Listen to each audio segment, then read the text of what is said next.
Assalamualaikum warahmatullahi wabarakatuh. Kita berjumpa di mata kuliah budidaya perairan tawar dengan materi pembenihan. Coming up.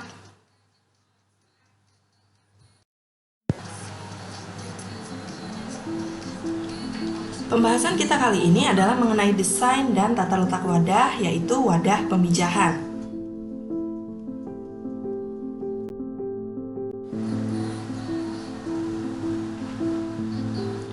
Di alam, setiap spesies ikan memiliki kebiasaan memijah yang berbeda-beda. Oleh karena itu, apabila kita hendak memijahkan ikan budidaya, kita harus sangat memperhatikan spesies ikannya dan bagaimanakah karakter atau sifat dari ikan tersebut selama memijah. Jadi kita harus mempertimbangkan sekali kebiasaan memijah induk ikan yang kita budidayakan di alam, juga sifat dan karakter telurnya, telur yang nanti dikeluarkan setelah pemijahan, dan kita juga harus tentunya mempertimbangkan luas dan bentuk fasilitas pemijahan yang kita miliki.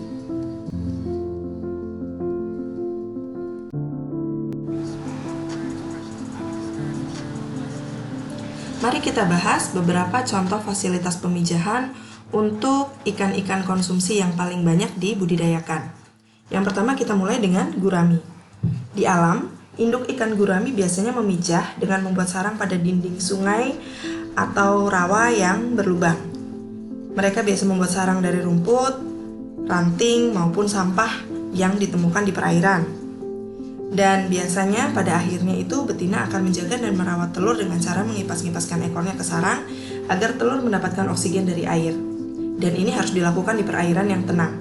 Maka dari itu, kalau kita membudidayakan ikan gurami dan kita berniat memijahkan ikan gurami tersebut, kita harus menyediakan sosok maupun ijuk di dalam kolam. Induk gurami nantinya akan mengambil ijuk dan membuat sarang di dalam sosok tersebut. Kolam pemijahan induk gurami ini dapat berbentuk segi 4 maupun segitiga. Dan yang perlu diperhatikan adalah perairannya. Air kolamnya atau air wadahnya harus jernih dan tenang.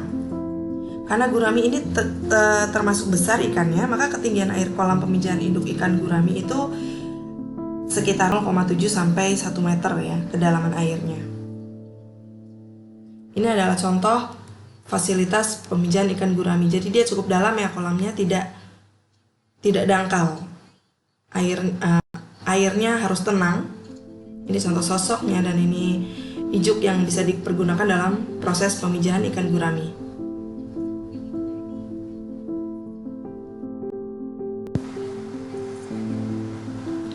Ikan berikutnya adalah ikan nila. Biasanya ikan nila ini membuat parit atau lubang atau cekungan di tengah daerah yang dia tinggal. Nah, kalau kita hendak membudidayakan ikan nila, maka kita harus mempersiapkan lekukan di tengahnya. Kalau ini adalah kolam yang dasarnya tanah, sementara ini kolam yang dasarnya beton. Sama aja, semuanya harus ada lekukannya. Nah, maka nanti kalau sudah ada lekukan, biasanya ikan nila tersebut akan memijah di lekukan yang ada. Kalau di alam, induk betina itu akan mengerami telur dan merawat larva di dalam mulutnya sampai larva tersebut dapat mandiri. Nah, kalau kita yang budidaya, wadah pemijahan induk ikan nila itu bisa disiapkan. Lalu nanti kalau telurnya sudah ada, kita akan mengambil telur dari dalam mulut induknya untuk diletakkan di kolam penetasan nantinya. Ketinggian air untuk pemijahan ikan nila ini berkisar antara 0,5 sampai 1 meter. Dan bentukan kolamnya bisa segi 4, bisa bulat maupun segitiga. Yang paling penting adalah ada cekungan atau lekukan di dasar kolam.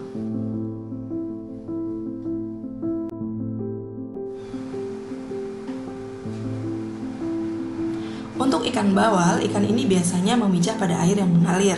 Maka kita harus memastikan bahwa kolam kita airnya mengalir kalau kita memelihara bawal. Nah, tapi yang lebih penting dari itu adalah sifat dan karakter dari telur ikan bawal. Sifat dan karakter dari telur ikan bawal ini tidak bisa diendapkan lama atau mengendap lama di dasar perairan, karena nanti bisa mati telurnya dan nggak jadi. Nah, oleh karena itu kita harus menyiapkan wadah pemijahan yang nanti kalau telurnya ada, itu telurnya akan melayang-layang. Biasanya ini berarti kita membuat wadah yang dilengkapi dengan aerasi. Gimana sih cara membuat telur itu melayang yaitu tadi dengan aerasi, karena kalau ada aerasi maka telur itu akan terus bergerak di kolom air. Jadi dia tidak tenggelam. Diusahakan tidak tenggelam, dia terus bergerak. Bisa aerasi udara, bisa juga dengan aliran air. Yang penting jangan sampai telurnya mengendap. Dan untuk air di kolam pemijahan ikan bawal ini berkisar antara 0,5 sampai 1 meter airnya ya, tinggi airnya. Sementara wadahnya sendiri bisa dari bak biasa, bisa dari kolam biasa juga, fiberglass juga bisa ya, kolam fiber seperti itu. Ini adalah contoh skemanya ya. Jadi di B ini adalah aerasi atau air. Nah, di sini kan ditulisannya aerasi atau air.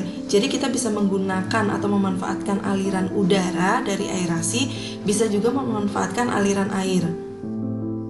Kalau ini adalah selang, kalau kita menggunakan aerasi maka ini adalah selang aerasi. Kalau kita menggunakan air maka ini adalah selang air. Dan kita harus memastikan ada pipa pengeluaran air maupun kalau aerasi tidak ya. Kalau ini air maka kita harus mengeluarkan airnya. Jadi jangan mengendap, airnya harus mengalir.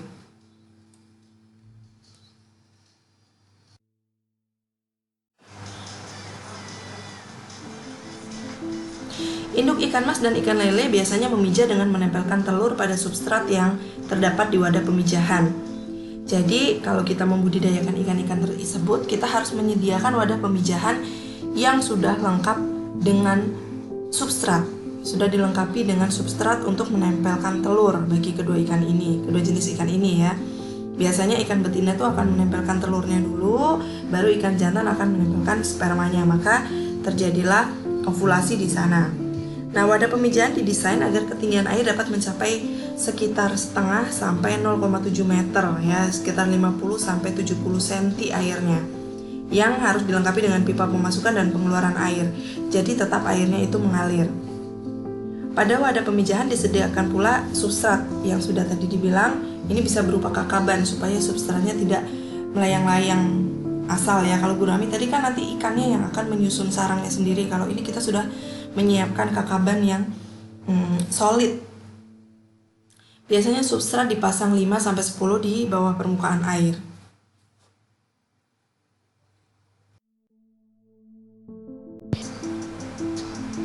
Baiklah, ini adalah akhir dari pembahasan kita mengenai wadah pemijahan ikan budidaya. Kita akan berjumpa di materi yang berikutnya. Sampai jumpa. Wassalamualaikum warahmatullahi wabarakatuh.